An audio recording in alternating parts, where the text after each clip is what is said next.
Thanks very much, Nick, and it's really exciting to see a pretty good crowd here on a beautiful Saturday morning to remember the Nakba of 1948. I too acknowledge the Whadjuk Noongar people on whose land we meet today, and I recognise leaders past, present and future, and I also acknowledge this always will be and always was Aboriginal land.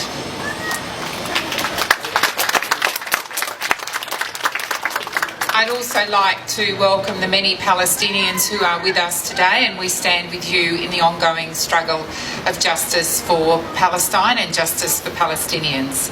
I stand with Melissa, who paid a very heavy price for comments that she made at what we thought was a pretty private meeting a couple of months ago.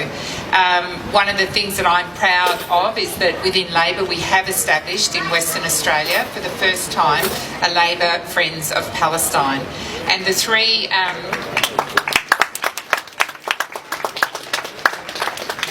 of us who fronted that, and it was supported by my union United Voice, were Melissa, myself and Josh Wilson.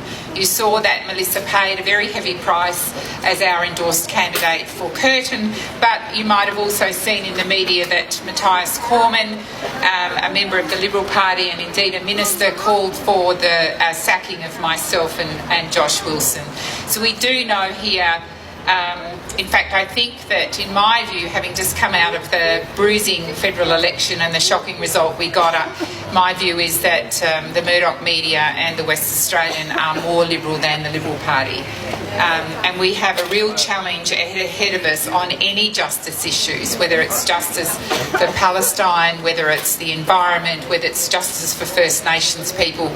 We have a media who are hell-bent on shutting down reasonable voices and voices on the left and voices in the middle, and just decent ordinary human beings. And we now have a Liberal Party that will believe it has a mandate to not do the right thing. And we saw last year in the Wentworth by-election where, even if you don't think Australia does enough on foreign relations, and by both parties, and there's probably a whole lot of you that believe that, we have had fairly settled policy in relation to the embassy in Tel Aviv.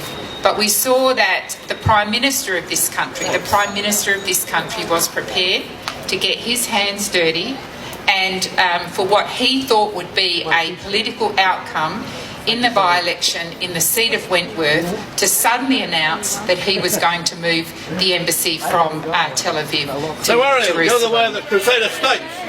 Now, we then saw the absolute backlash that came from Indonesia. We saw the free trade agreement that the government was so proudly championing be put to one side for quite a considerable period of time. And we saw some of the so-called moderates in the Liberal Party have to scramble and hunt and go and meet with Indonesians to try and get that relationship back on track.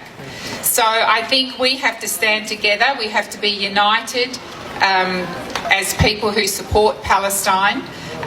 It doesn't help when you attack the Labor Party publicly. I think it is time that we unite on the areas we agree on, and we do agree on Palestine, because we are in for a hell of a fight until the next federal election. Make no mistake, we've seen what Morrison is prepared to do to win a battle in Wentworth, a tiny little seat, to maintain one Liberal member in one seat in Australia. We've seen the power of the media. In my view, I think the West Australian is now one of the worst papers in the country. You've seen the atrocious headlines; they will continue.